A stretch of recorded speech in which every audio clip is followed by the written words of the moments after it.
Welcome to Prince Classes बच्चों. Today we will learn General Knowledge Lesson 2 about Proverbs बच्चों. आज हम Proverbs का चैप्टर पढ़ेंगे लेसन 2 जो कि आपको जनरल नॉलेज बुक में दिया गया है. चलो फटाफट शुरू करते हैं और पहला क्वेश्चन की तरफ जाते हैं.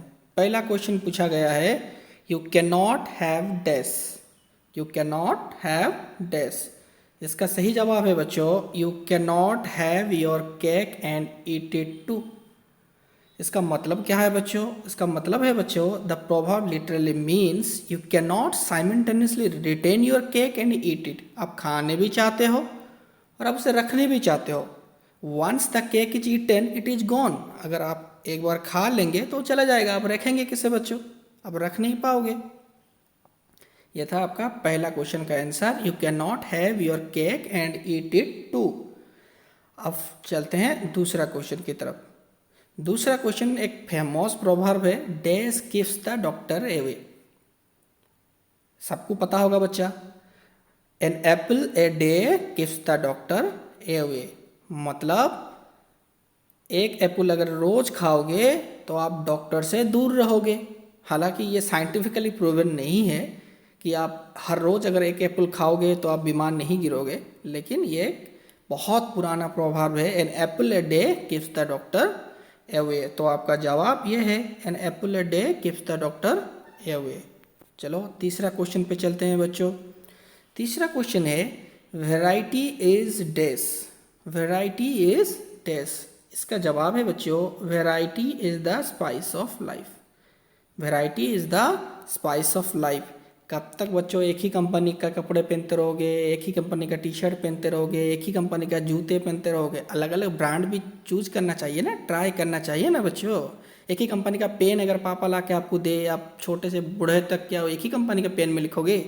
नहीं बच्चों. Variety is the spice of life. उसका मतलब होता है new and exciting experience make life more interesting. चलो बच्चों चौथा क्वेश्चन पे जाते हैं. चौथा क्वेश्चन ये पूछा है डेस इज बेटर देन नॉन. और इसका सही जवाब है half A loaf is better than non. Half A loaf is better than non. इसका मीनिंग क्या है बच्चों? Something is better than nothing. अगर कुछ ना मिले उससे अच्छा कुछ तो मिल जाए. समझ रहे हो ना बच्चों? Something is better than nothing. फिर फिफ्थ क्वेश्चन पे चलते हैं डू नॉट क्राई डेस. और इसका सही जवाब है do not cry over spilt milk. अगर दूध गिर गया तो रो के क्या मिलेगा बच्चों? इसका एक्चुअली मीनिंग क्या है? There is no use in worrying over past events which can not be changed. अगर आप अतीत में कुछ गलत कर दिए हो या गलत कर बैठे हो, उसे अगर सोचते रह जाओगे तो सारा जिंदगी वेस्ट हो जाएगा. You need to move on. आप उसे भुलाकर आगे क्या होगा उसके बारे में सोचना चाहिए, ना कि अतीत के बारे में सोचते रहोगे मैंने ये गलत किया था, मैंने वो गलत किया था. नहीं ना बच्चों. तो इसका जवाब क्या है? Don't cry over spilled milk. अब चलते हैं सिक्स्थ क्वेश्चन पे.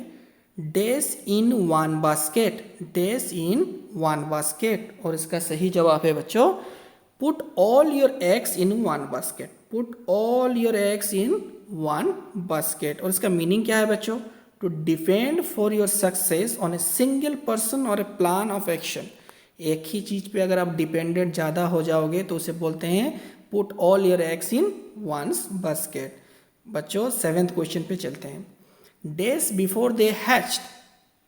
और उसका सही जवाब है बच्चों don't count your chickens before they hatch. और इसका मीनिंग क्या है बच्चों? You should not make plans that depends on something good happening before you know that it has actually happened. आप जैसे कि मैं मेरा बात बोल रहा हूँ, मैंने प्लान किया था कि मैं अप्रैल महीना में दार्जिलिंग जाऊंगा घूमने के लिए और गैंगटॉक जाऊंगा घूमने के लिए.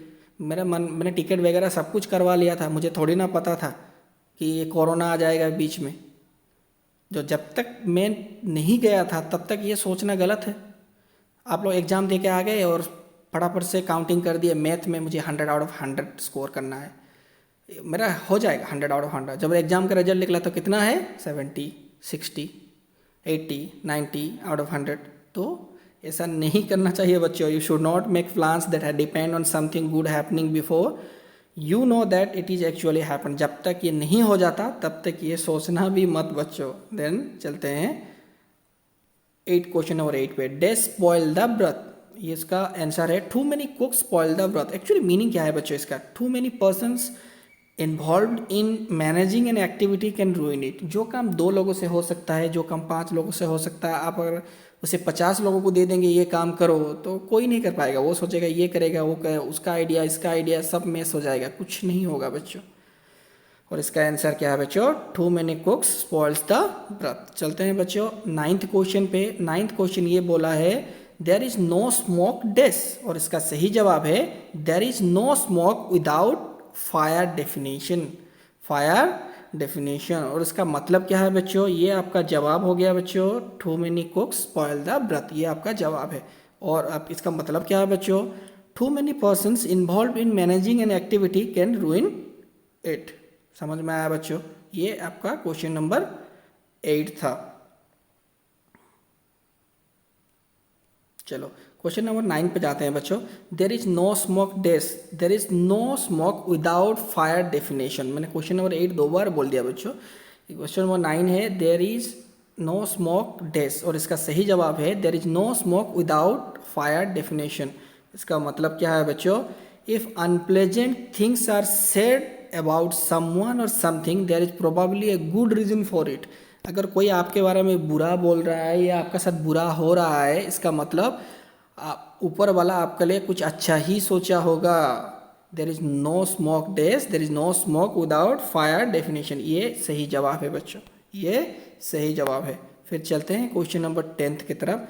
डेस the most noise, empty vessels make the most noise. ये सबको पता है, empty vessels make the most noise. अगर वेसल्स के अंदर कुछ अगर फुल रहेगा तो कम नॉइज करेगा।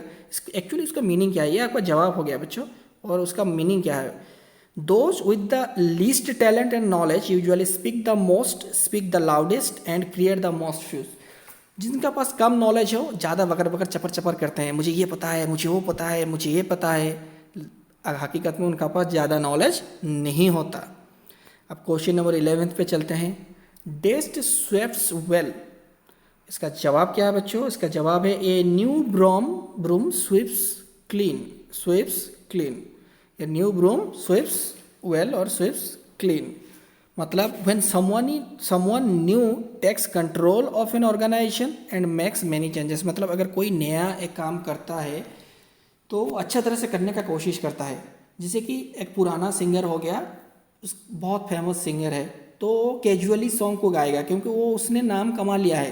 कि लेकिन जब एक नया सिंगर मार्केट पे आता है, वो ज़्यादा अच्छा तरह से गाने की कोशिश करता है क्योंकि उसे नाम कमाना है, उसे फेम कमाना है। समझ रहे हो बच्चा? A new broom sweeps well, a new broom sweeps well. Question number 12 पे चलते हैं। A bad workman dash, a bad workman dash, और इसका सही जवाब है बच्चों a bad workman always blames his tools. मतलब क्या बच्चों? इसका मतलब है a bad workman always blames, a person who has done something badly will seek to lay the blame on their equipment rather then admit their own lack of skill.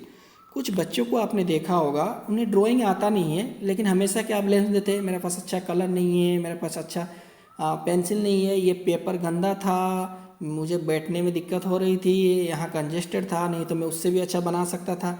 ये वहीं पे ये फिट होता है। A bad workman always blames his tools, अपना tools को वो देता है, दोष देता है कि ये गलत था इसलिए मैंने कर नहीं पाया। एक क्रिकेटर, अक्सर में आप जो गली क्रिकेट खेलते हैं देखते हैं, अगर कोई कैच आउट हो जाता है बाउंड्री लाइन पे तो क्या बोलता है?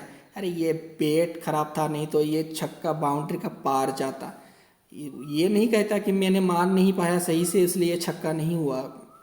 चलिए बच्चों, ये था एक एग्जाम्पल। चलिए क्वेश्चन नंबर 13 पे चलते हैं। डे सेव्स 9, इसका सही जवाब क्या है बच्चों? इसका सही जवाब है ए स्टिच इन टाइम सेव्स 9, और इसका मीनिंग क्या है? ये आपका जवाब हो गया बच्चों।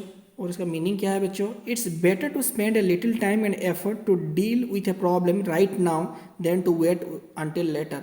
अभी जो हो सकता है आप करो, चाहे आप कुछ कम लोगों का ही जान नहीं क्यों ना बचा सको, अभी का अभी करना चाहिए, ना कि व्हेन इट आप लेटर तक इंतजार करोगे फिर when it may get worse and take longer to deal with.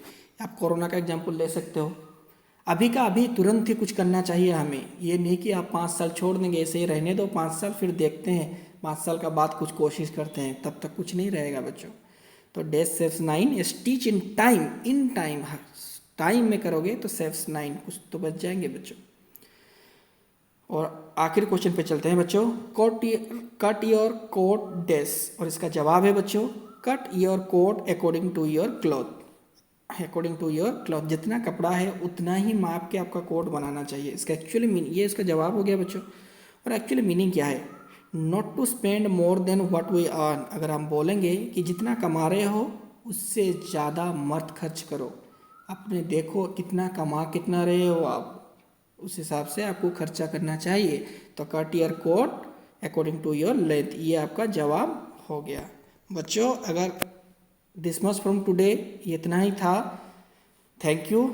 आप लोगों ने मेरा पिछला वीडियो को बहुत ही ज़्यादा व्यूज़ दिया है, बहुत ही ज़्यादा लाइक्स दिए हैं, बहुत ही अच्छे अच्छे कमेंट्स दिए हैं। इसी तरह अगर आपको ये वीडियो भी अच्छा लगा, ये वीडियो भी आप लोगों को हेल्पफुल लगा, तो ज़्यादा से ज़्यादा लाइक करिए, सब्सक्राइब करिए, और तभी मुझे एनकरेजमेंट मिलेगी कि हाँ मेरे वीडियो बच्चों को पसंद आ रहे हैं या पेरेंट्स को पसंद आ रहे हैं, तो मैं ज़्यादा से ज़्यादा वीडियो आप लोगों को लाने की कोशिश करूँगा। ठीक है बच्चों, till then goodbye, take care, bye bye.